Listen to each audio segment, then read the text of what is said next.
Pick a plant that grows outside of your door, like a dandelion, a dent de lion, and just go brush your teeth with the plant every day and just watch it. Welcome to the Tracking Connections podcast, and thanks for listening. We feature voices from around the world sharing stories of working intentionally with deep nature connection in ways that transform lives, families, projects, and communities. I'm Sarah. I'm Aiden. And I'm John. And we are your hosts from Living Connection First. Hey, everybody, this is Aiden. Hi, John here, and I'm really happy that we get to talk to Alexis Burnett, founder of Earth Tracks in Ontario. And we were just thinking back to when we met, and we go back 30 years. And even Aiden has known Alexis for 30 years. And we haven't been hanging out, but we hung out a lot in the wilderness, tracking wolves and things together and attending programs and things like that. But nice to have you here, Alexis. Thanks for joining us on Tracking Connections. Yeah, it's nice to be here. Nice to reconnect with Aiden here and to be here with you as well, John. I'm looking forward to our conversation today. Yeah, me too. I've been thinking about this conversation for quite a while. Just really, what is it that we really want to lift up from Alexis' experience? Because it's rare to have somebody like Alexis because, I met him at the tracker school in the mid-90s, and he started to come to programs at Wilderness Awareness School based in Washington State, and he got involved with our Wolf Tracks program, which was a collaboration between the Tracker School and the Art of Mentoring Network. We were really looking to jumpstart, nature mentors, essentially, really, to get out there and do things in their region. And Alexis is one of the people who really took that to heart and went on the journey. He finished that naturalist training program that used to be called Kamana. It's now the Natural Mind Initiation Path, which is a big commitment in itself. Aiden also has done that, as well as Sarah. And he joined our Shikari Tracker training program and did a lot of training back and forth between Vermont and Washington, and then has been applying, H. Shield's principles, Art of Mentoring principles, founded Earth Tracks after he finished his own training. And we did a lot of wolf tracking in Idaho, in the wilderness of Idaho, which was always an amazing experience, like otherworldly fun, just really, really deep dive into the trailing of wolves and elk in small groups and putting together a big picture from, many teams going out over this, multi-million acre wilderness to try to figure out what this particular pack was up to, how many wolves are in the pack, how many males, how many females, how big are they, how old are they, what have they been doing, where's their territorial boundaries, that kind of thing.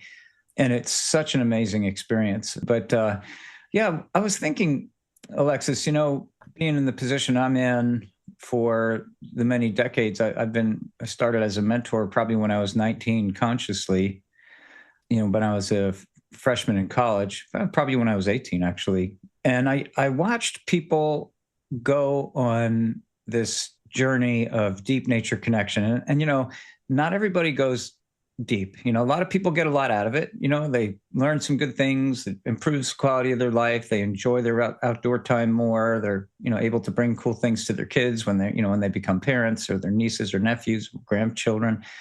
But then there's those people like you who kind of go all in, right? I'm both feet in. I know this is a calling. I'm going to do this with everything I got. And you certainly were that person. Like I watched your commitment level. And there was a handful of people, during those years when we were doing that and training with Mark Morey and, all the different school leaders around the country in Canada and US. I know, looking back over my own journey, I can see how this transformed my life. And then I get to watch folks like you who go on this journey and how it transforms your life. But then you get to turn around. You've been doing this for 30 years, 20 years, Earth Tracks has been going, but you've been doing it longer than that. I think you have probably witnessed a lot of transformations, a lot of people, coming in one state of mind, maybe depressed or unhappy or lost, who find themselves through this and grow into the best version of themselves. And I'd be really curious, one, if you reflect back over your own journey, what might you say about that for yourself? And then, have you seen these tools work to help other people get on their feet? Yeah, that's a good question. There's lots there. I don't know how much time we have, but we're just getting started. So I could jump in on that. Yeah, this journey's definitely changed my life. I did jump in with both feet. I think I was around 18 when I first really started to kind of commit to this pathway of learning. And at that time, I was living out in British Columbia. And even, I guess, before I went out to BC in the mid 90s, I graduated high school and I knew I was interested in nature and the outdoors and the environment. But nothing really at university or college kind of spoke to me, really. There's like biology and environmental science and stuff like that, but it just didn't really resonate at the time. So, as my dad said, all the loose marbles roll west. So I found myself out in the mountains, and I volunteered with the search and rescue, and I spent a lot of time backcountry snowboarding and fishing up in the mountains because I grew up on the land a fair bit. My parents weren't necessarily naturalists, but they loved the land. My dad especially, and my mom, and they instilled a deep relationship, I think, for me and for all my brothers. I have three brothers, and we grew up, having apple fights and throwing walnuts at each other. And if you were really upset with someone, you'd throw a horse chestnut, with all the spikes. And I remember shucking peas and, growing gardens and raising chickens and pheasants and things like that, things that I do with my own son now. But I didn't know, I wasn't sure what I wanted to do, but I knew I wanted to be out west in the mountains. And I loved my time out there. And that's when a friend of mine had introduced me to Tom Brown and to one of his books. And that really changed me, just reading those books. And I sort of voraciously went through them and was ordering them from different libraries around British Columbia. And I found myself back east and went to the tracker school. And that just kind of opened up a new world for me. It was something deeper to look at. It was a deeper relationship to the land, to the earth. And that's where things kind of began. And then, as you said, I was back and forth between the West and the East and learning. And it was a beautiful time, kind of before cell phones and a lot of the things that we have these days in terms of technology and whatnot. I was joking with a friend the other day about how you'd, sign up for a workshop and you'd send a check in the mail and you'd be calling them after 2 or 3 weeks. Did you get my check? Did you get my check? Now we can just sort of get online and register for anything we want or get things sent to our door. But being in the mountains, like there's that saying, like anyone can be a spiritual man on top of a mountain. And I really kind of began on kind of that naturalist tracking spiritual type journey for myself. And, I decided I wanted to move back to the East, to Ontario, so that I could dedicate my time. And that's how things began for me. And, for many years, I just would go and take workshops and then come home and practice the skills that I was learning, whether it was at the tracker school or, the original Kamana program was really inspirational for me on my journey. It provided that framework of learning and things to practice and to work on alone. And I spent a lot of time alone in the forest, basically at my sit spot for many years. I still, teaching now, 30 years later, I still have so many experiences that feel like yesterday, like sitting by the spring in the cedar forest, and I had 2 long-term sit spots, one for probably about 4 years, 5 years, and then another one for about 3 or 4 years that were very similar habitats, that I went to every day. I'm sure a lot of the listeners are familiar with that. And, at that time, I really committed myself to this journey. And I said, I didn't want to do something for work that I wasn't passionate about. And it wasn't sort of, I guess kind of visionary in a sense. Like at the same time, I met up with a number of indigenous people and elders and teachers in Ontario here and started to go to ceremony really regularly and was involved with some men's circles. And that was really pivotal for my learning too, because it was kind of in conjunction with the Kamana journey and the things I was learning at the tracker school and the herbal stuff that I was doing at the time. And I really wanted to just like let things unfold in a natural way. And And that's kind of what they did. Now, for a number of years, I did jobs that I didn't necessarily enjoy and like, just to make ends meet and that, but they were always sort of with a short-term goal. I did a lot of gardening, organic gardening and landscaping. And I had a herb garden, and I was selling salves and things at the local farmers markets. And that's actually how I paid for an apprenticeship that I did with Rosemary Gladstar in Vermont many years ago. And was selling herbal remedies at the farmers market. And things just kind of, went from there. And, Earth Tracks eventually started. And I did a lot of canoe guiding early and partnered with an eco lodge around Algonquin Park and ran a lot of programs there. And things just kind of, I guess kind of snowballed for a Canadian term there, rolling down the hill and getting bigger and bigger. Not that they're huge by any means, but I look back and I'm so grateful for this journey. Now I'm in my mid 40s, I'm 46, and I'm in a different life stage now. And I kind of can look back and see all these little transformations really that happened in my life. And the whole time, working with others too, and mentoring. And I had many relationships over the years with students and peers and friends that became peers and colleagues, and I look back and I feel really blessed for everything that has kind of fallen into place in my life. At this point, I feel really drawn towards just my connection to spirit and moving forth kind of into this next stage.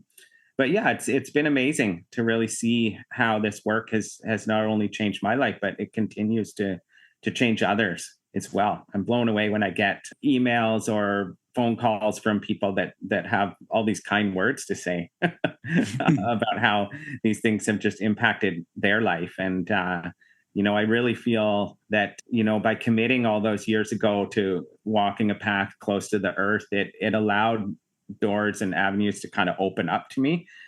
That's helped me to make relationships that have fostered friendships and relationships that continue to kind of ripple out into the world and touch people in a beautiful way. So, I hope I can, give that to my kids as well. So, yeah, thank you for that. And, you work with, I know you have children's programs, you have teen programs, adult programs, right? So you're working with so many different ages over the years. Yeah. Yeah. Like it's sort of, one of my first jobs, I guess, volunteers was, my mom saw that I really loved what I was doing. And I got to kind of shout out to both my parents. My dad's passed on now, but they really, they never pushed me to take that, what people might call a modern traditional route of kind of college and university. They saw I was passionate about these things and they were very, very supportive. And my mom worked at the library, and I must have been probably 21, I don't know. And there was a teacher that would bring students in that were from the kind of inner city parts of Toronto that were, there was a program called the Northern Lights program at the time that was run out of an outdoor center close to me. And they were talking about how they were taking the kids out on the land. And my mom was like, oh, my son really likes nature. Maybe he can take the kids out. He's into all this like stuff called wildlife tracking and learning about plants. And so it's kind of interesting because I just started volunteering and taking these kids out on walks in one of our local parks. And then a position opened up and they ended up hiring me. And I thought, oh, wow, I'm actually like making a little bit of money doing this. And kind of like learning a lot. Like a big thing at that time was that I learned, and I'm glad I learned this early. It's just that there were kids that really didn't seem engaged and were hard to deal with in terms of like, for me as like a mentor, a teacher, a facilitator, I didn't have the experience I just didn't have experience really, so I didn't always know what to do when kids weren't listening. I didn't have really any skills other than I was just passionate. But there were times where we would go to the city and meet new kids that were going to come into the program. And I remember one young man running up to me and just talking about how much he loved this experience and how it changed his life. And in the back of my mind, I was thinking, wow, like I didn't think you were listening to anything for the whole 6-week program. You were just in the back of the room, like, throwing paper airplanes and stuff and just never listening. And it made me realize that, kids are always listening, regardless of how they're acting. And that sometimes it's, it's what's in my own head that's kind of holding me back from that experience that's happening. So like I began in that way, and I started a tracking and nature club and ran that for, I think, 7 years, which was just for free for people to come to, basically because I just wanted people to go tracking with. Yeah. And then there was just many different kids programs and adult programs. And over the years, I've had many iterations, whether it's 7 to 11-year-old programs and teenager programs and adult programs. And, I love them all for different reasons. They're all different. But what I really enjoy is just that long-term mentoring and working with people over time, rather than the one-offs. Like I did a lot of that over the years where, students or schools would come and you'd even take them on a week-long canoe trip, but then you're kind of sending them back into, like, they'd have a life-changing experience potentially on the land, but then you're sending them back to the same environment that they came from. And it's hard to kind of hold on to those changes and to really move on to the next level. Like you always have those memories. But what I love is working with kids over time and adults too, because you form relationships to each other. You form relationships to the land, to the plants, to the animals, whatever it is that you're focusing on. And it's amazing how that relationship builds over time. So yeah, I've really enjoyed all those, and some work that I've done with some indigenous organizations and schools as well. So as I said earlier, it's led from one thing to another. And I just kind of roll with it in whatever, direction I feel called in, I guess, so to speak. But I do sure appreciate hearing from kids and adults and how these things have changed them, because it's not necessarily me. It's I can help to facilitate the experience, but you're connecting people to the earth, essentially, to the animals. And it's that connection that really changes and transforms people. It's not me, I can facilitate those experiences, but it's the connection to the land that inherently, I think, is what changes people and transforms them. Totally agree with that statement. Yeah. A lot of people point at me, oh, thank you for, all that you do. I'm like, no, I'm just a link in a chain. That's how I feel. Right. Yeah. Yeah. Beautiful. Yeah. So you've had the opportunity to watch people, from age 7 up to 11, and then they're 13, and then they're 15. Right. So you're getting to see them through stages of life and things like that. Right. Yeah, which is fabulous, to see. Like there's kids that now, as you both know, you work with them when they're young, and now they're these full-grown men and women that are in their 20s, or in some cases almost like into their 30s now. And I love it when they come back and can help out. Like in some programs that I've been doing for a long time, I'll have these young men and women come back and share, especially in specifically one indigenous community that I work with, because they'll come back and work with the school. And I love it. Like the other day I was saying, hey, you see this guy right here? I was like, he was your age when I first met him. Right. And now he's a big strapping, 6 foot and who knows, a couple 100 pounds, makes me look small.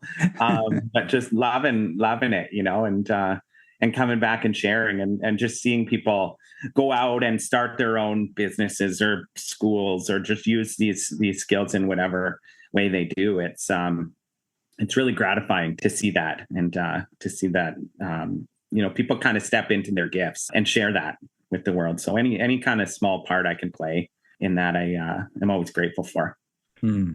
Yeah, well described. Thank you.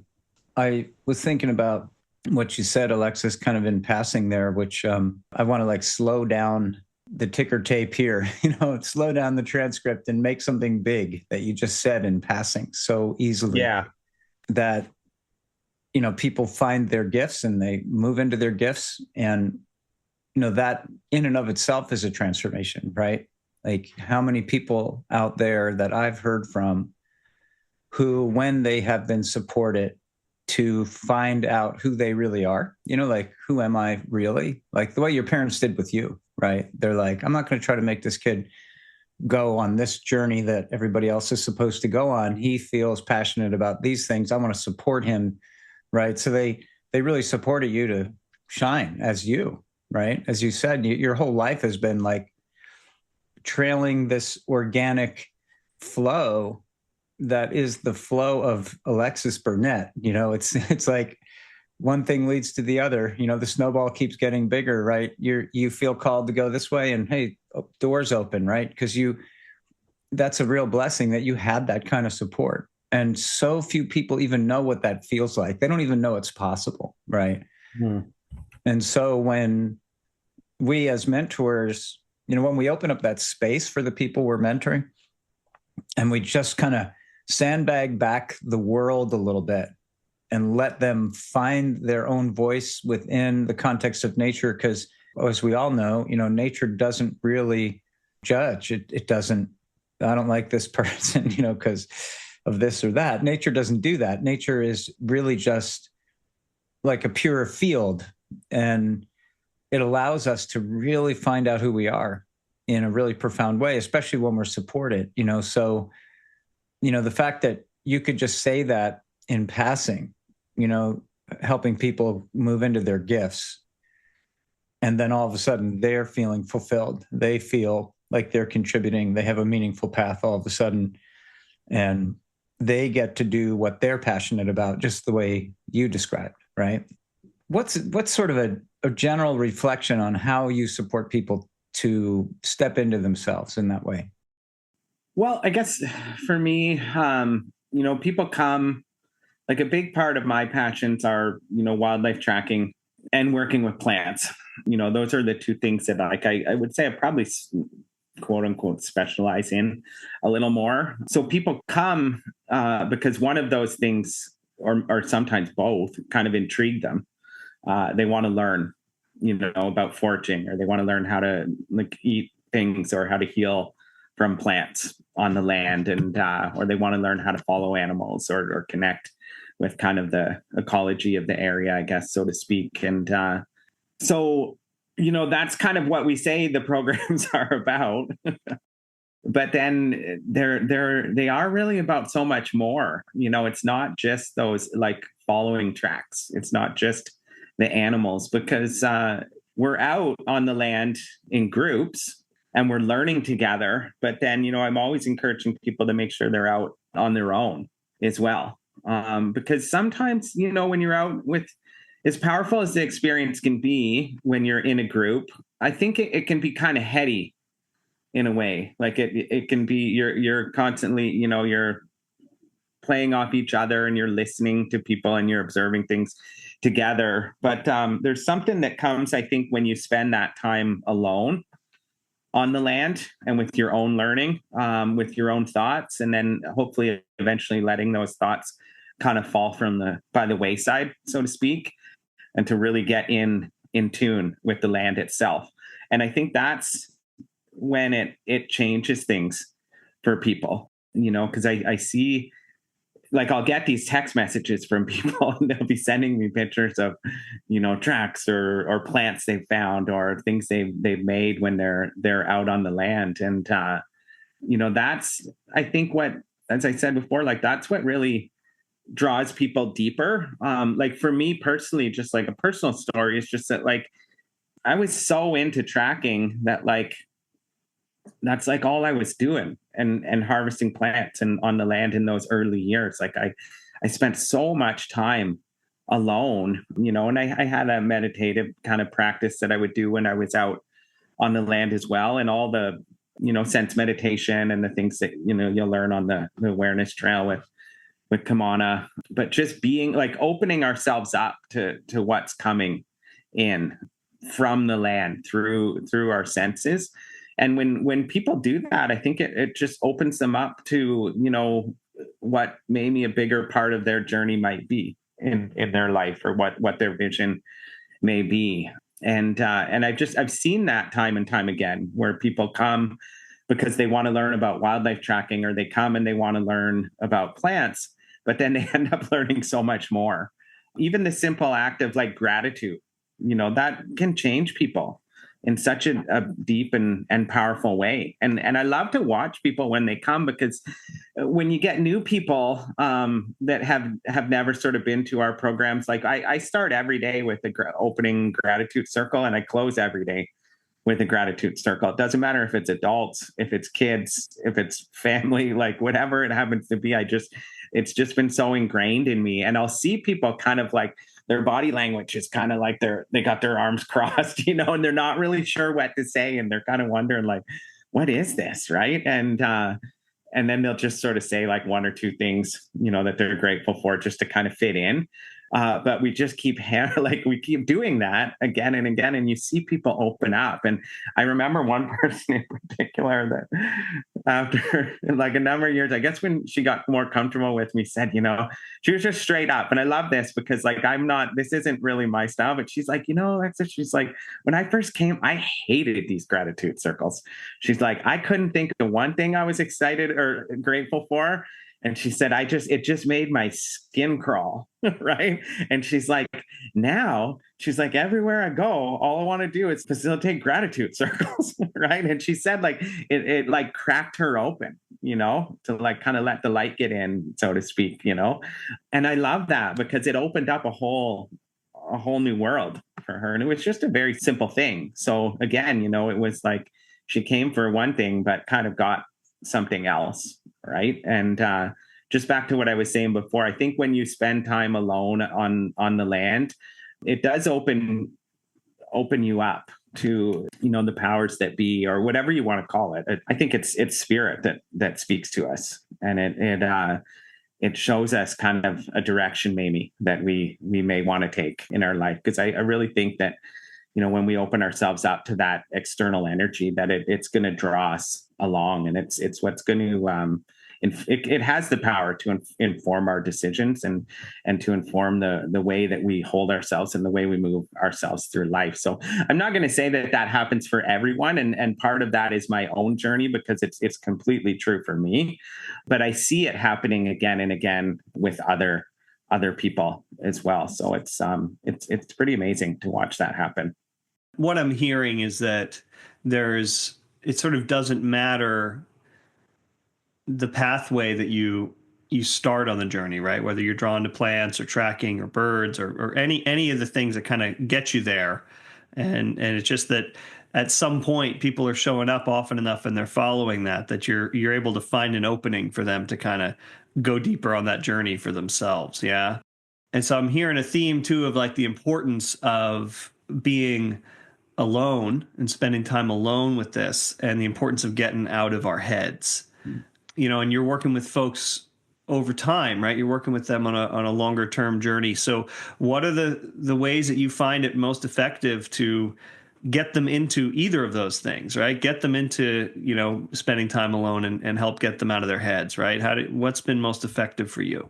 And I think that's a big thing. It's just getting people out of their heads, getting people out of their own way, so to speak, because we're so well trained in logical thought and thinking and reductionist patterns that like, I don't need to teach people that. they have that down, and that's where like, it's not even so much like, as much as I love to kind of nerd out on the morphology of tracks and the little, like the botany of wildflowers and things like that, you want to have those things, and you want to have that incorporated into the learning, because that's what, people are kind of drawn to begin with. But then, as I was saying, the more you can kind of connect them and have a pathway for them to kind of follow down, then the better. Creating routines for them, like a lot of, even like the core routines in nature connection, but like getting them to, spend time, like we talked about spending time on the land, getting out. I love to get people out, like to watch the sun come up and to watch the sunset, like just the energy at those times a day, because like, it's something that like, we used to always stop and watch that. I remember with my dad when we'd be out at our farm, and he didn't always like speak to more of like the essence of it per se, but it was something that we would always like stop and observe, right? And the power of it. So like sometimes when I say to my kids now, I'm just like, we always watch the sunrise and watch the sunset. I probably see more sunsets with them than sunrises, but I'm watching the sunrise every day right now. And it's just like, how powerful is that, to just watch the sun come up each and every day. And it happens every day. Some days it's more dramatic than others, but it's such a powerful transformation to go from like that darkness into the light. So like, I love to try to get people to like create a routine where they're going to stop and reflect at those times a day. Definitely creating like sit spots or tracking spots, just have them find a place that's close to them that they're going to watch and observe. I use focal species a lot as well. Like if I apprenticeships, I get people to focus on like one animal or one plant. And I love to tell people like, especially when they say they're too busy, like I'll be like, well, how often do you brush your teeth? And I don't even know where I learned this. I don't think it's my idea, but like I've been saying it so long that it kind of feels like it. But I just say like, pick a plant that grows outside of your door, like a dandelion, a dandelion, and just go brush your teeth with the plant every day and just watch it, and observe it. And some people like, journaling's another one too, because I'll tell people to write down their experiences. And some people are I think they call it like type A personality. There's probably a lot of other ways to describe it by this point, but like some people like create like a graph and they watch like every little thing, like they write every little thing that they're seeing. And then you have people that have that more artistic take on it that like will write a poem about how they feel observing that plant or compose a song or something. I love to see that, like when people get their creativity kind of flowing. And I find that no matter which side of that they're on, say if you looked at it through those two veils or two eyes, like they'll revert to what feels comfortable to them. And then they'll kind of open up a blind spot kind of in their awareness, like, oh, how else could I view this plant? Or how else could I view this animal, right? Like here I am writing down everything I'm observing, A plus B equals C. But maybe, what am I missing? And I think that's kind of the power of a group too, because you see the different ways that people experience the world. And it's like, oh, I'm not like that, but that's a whole nother way. Maybe I'll try that shoe on for a little while, or I'll open up. So I think it opens people up. Like we revert to what is comfortable for maybe our learning style. But then, when you point out another way of viewing something or experiencing it and you try that on, it takes you to a deeper place. And maybe that's part of the role of the mentor too, is to kind of look for those patterns or those ruts that people have and show them sort of a slightly different way, but also propping up the beauty of how they're experiencing the world too. Like when I used to love it, there was one woman in a plants apprenticeship program years ago that she did that like every morning before she went to work. She'd spend about half an hour at her little sit spot with this mullein plant. And at the beginning, she didn't even know what the mullein plant was. Because I tell people, if you know what it is, that's great. If you don't know, just pick a tiny little plant, like in the early spring that's starting to sprout.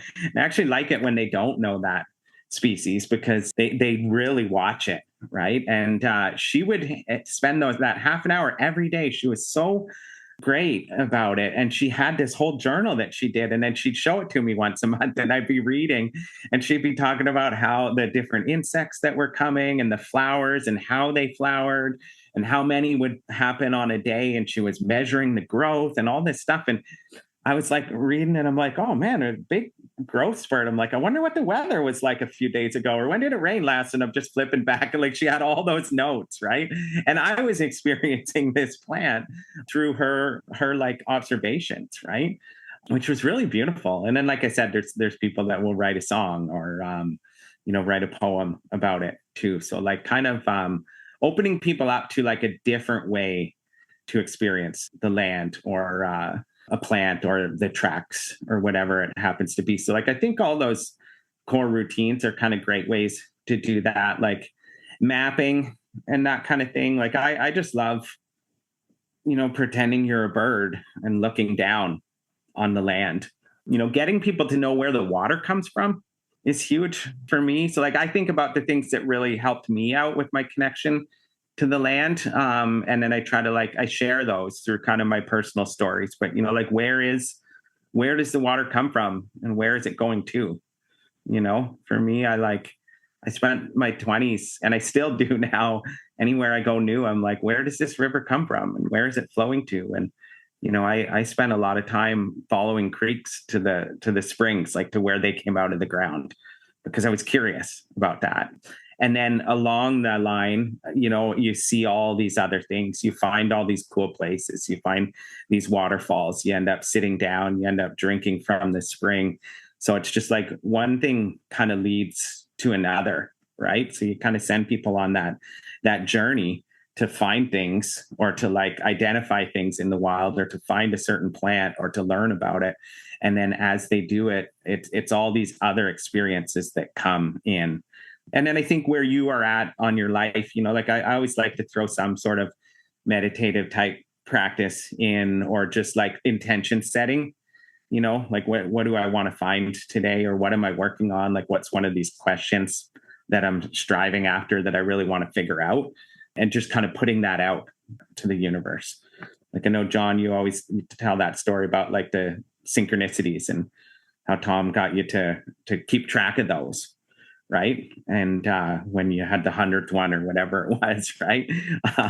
But because some people don't see that, they maybe in our culture, we don't raise ourselves to see those beautiful synchronicities. So you sort of got to get hit over the head a few times with them for them to start to pop out.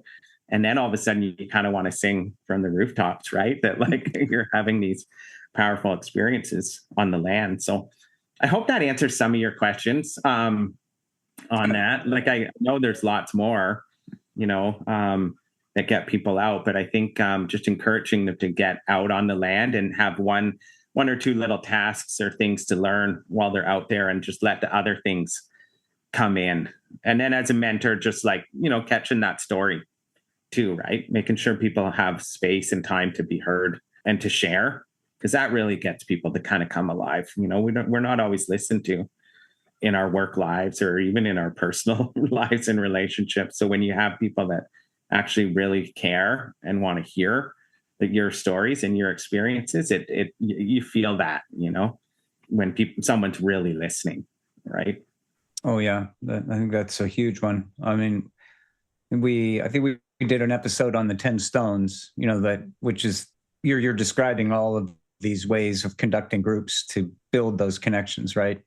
The one thing that I would cross my mind, answering Aiden's question, how do you get people motivated to do things on their own? I wonder if you do things like when you have the group together, do you send them out for a sit when you have them together? You know what I mean? So I got a group here, do some activities together, but then send everybody out to have a sit spot by themselves for a little bit, come back and tell stories. Is that something that you utilize? Yeah, I've been known to do that. Definitely. Yeah, no, of course. It's definitely, it's one of my favorite parts. Because then you don't have to talk anymore. But no, you know what? I actually did that with a group of teenagers yesterday, and it was really beautiful. We were in this sort of pseudo old growth sugar maple forest along the edge of a bog yesterday, and it was what's it called? It's like a spring ecology and vernal pools. So I'm supposed to be talking about salamanders and frogs and things like that, and which we did, and we caught some eastern newts, and we found a redback salamander and a yellow spotted and pickerel frog, which was actually really cool to see, and the gray tree frogs were singing, which was a little early but really cool. But anyways, later in the day, I just was like, okay, let's spread out. And these were teenagers that some of them are really into it because they're these homeschool farm kids. And then some of them are they're at the point where they're a little too cool. They're kind of into it, but they're kind of a little cool. But I actually got them to spread out along this bog, and we just sat for 15 minutes, but they were so quiet. I was amazed. I thought for sure they'd just be yakking and talking, but it was so beautiful. And there was like these few raindrops that started to fall. And just before they started to fall, the spring peepers would pick up and then the rain would fall. And there were these, I always want to say red-headed woodpeckers, but red-bellied woodpeckers that we're calling, and they can sound like a little bit like a tree frog if you're not like used to them, right? And they started to call, and there was like the brown creepers, and anyways, so many birds calling, and it was really amazing to just be quiet out there with these teens, right? And the lady that I was working for, one of the teachers working with, actually texted me last night, and she's been sending me some pictures from the day, and said she had a great day and had learned a lot, and the kids did. And I had actually got back to her and I was like, I was really grateful to see those kids sit and be so quiet. And in the gratitude circle at the end of the day, much of their gratitude was about that sit, whether they named it or whether they just named something that they experienced in that sit time. Because especially teenagers nowadays, like how often are they quiet? How often are hardly any of us quiet, besides some of us and people that are probably listening to this podcast. But we're so inundated with sounds and technology and this and that, and myself included. I'm on my phone more than I probably need to be or should be. But I love to see that. And I do that a lot, often in the afternoons. I think it's a good time. It's just that time of day. Like I call it that Southwest time. But it's just such a great time to send people out. And I think, as a mentor and a facilitator, I think it's so important to balance that time for people, because you can teach and kind of tell people the things that and most people really love that, and they would take that all day, especially adults. Like kids are definitely different. But like with the adults that I work with, I find that, they really get a lot out of that experience, right? To just sort of send them out and to, sit. And I'm right there sitting with them. Like I love it myself, and then we are coming back and people are sharing. Like the other day in my kids program that I'm doing with my own kids and the neighbor kids, this one little girl came running back the other day. And she's like, Alexis, I saw a woodpecker. And I think it was making a nest because it went into this dead tree and it disappeared. And then it flew back out, right? And I was like, oh, wow. I was like, what kind of woodpecker? And she's like, a woodpecker, right? And I was like, oh, yeah, of course. That's what kind it would have been. It didn't really matter what kind it was. But I was like, oh, which tree? I was like, could you take me back there? Could we go see that? Right. And like, we went back and she showed me, and then there's my son who's like sneaking through the woods trying to get closer to his buddy and like, throwing sticks at people and like whistling and like imitating the crow, like trying to get everyone to come in and making the raven call, which like I'm proud of him for other reasons. But it was so cool to see. And like, I love it when there's the kids that like have a hard time kind of relaxing or calming down enough to do sit spots, because it can be challenging for some kids and some adults too. But I love it when those people that find it challenging have those like rich experiences, right? Because that's what kind of sets the hook. So yeah, it's definitely important to get people sitting. And that goes with that time where people are just connecting in their own way too, right? And you're kind of facilitating that experience or just giving them that time on the land. It's tricky in bug season. Oh yeah. Especially around here.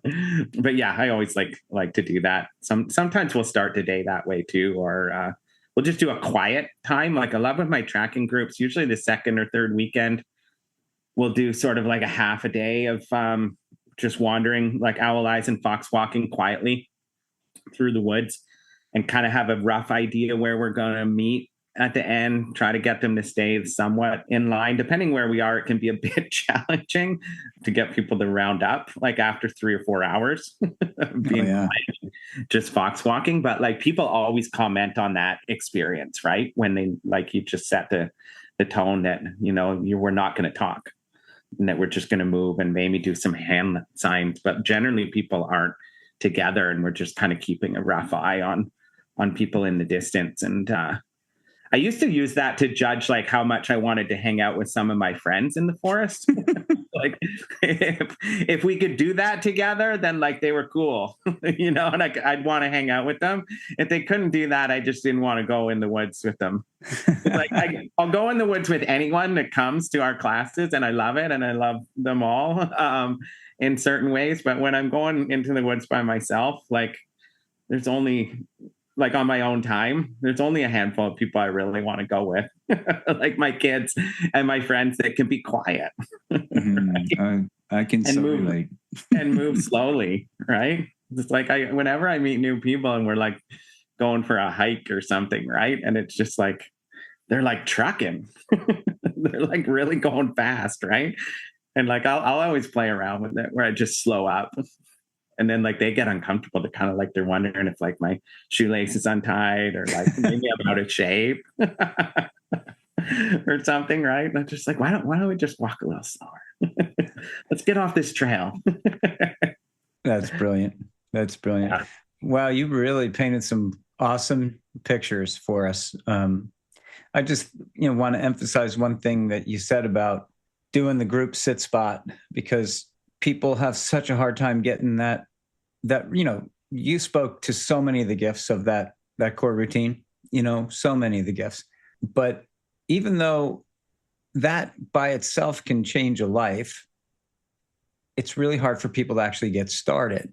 So when you're with people on a regular basis in a program the way you are, and you're actually practicing that with them, that builds that muscle, for them. And then when they get home, they're able to start doing it on their own. I think that's a huge service. And just really, really appreciate the depth of your experience. And you have so many good images and feelings and stories for us all here. You really took us on a journey today, Alexis. And I'm grateful for your commitment to this and all the decades that you've been doing it.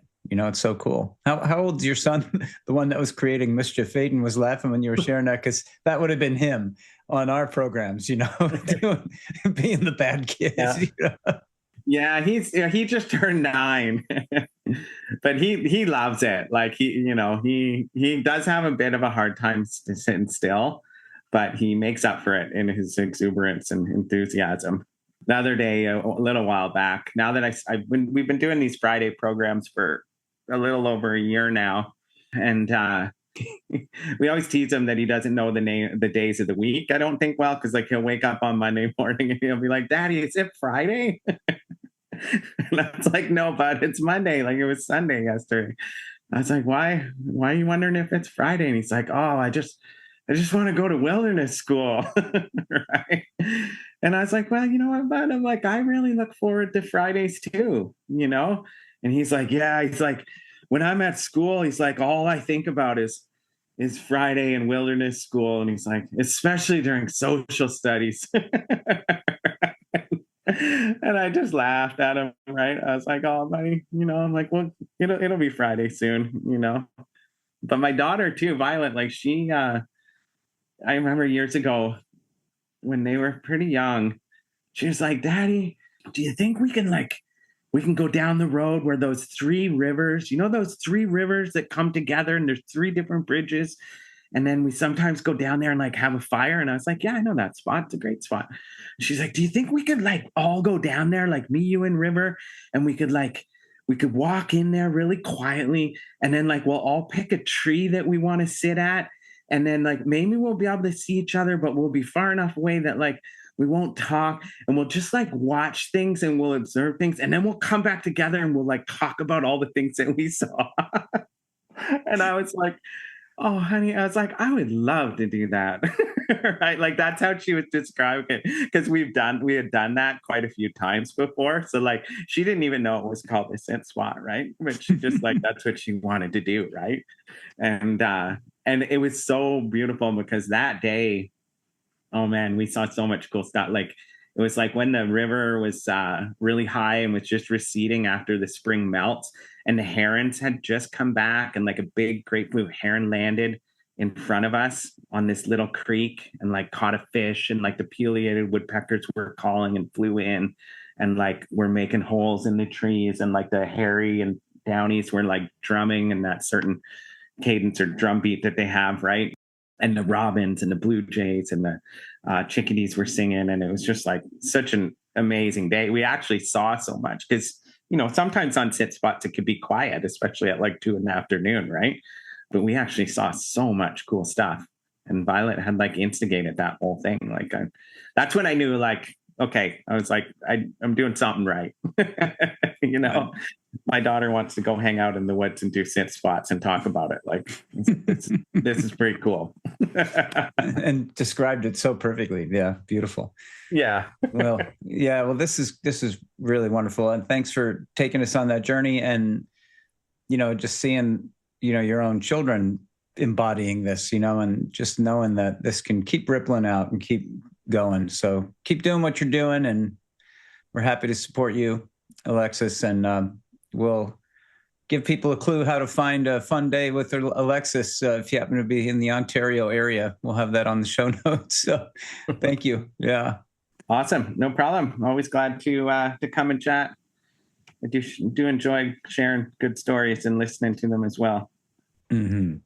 Yeah, Alexis, so great to spend time with you and hear these stories and hear how much the transformation actually is in the same pieces that you can just go out and start right away if you've got enough time to brush your teeth. I just love that idea. You really just painted a beautiful picture about how easily we can get started, even just right by ourselves and right out our own back door, and what a transformation that can bring. So yeah, thank you for everything you shared today. Really appreciate it. Thanks for listening to Tracking Connections.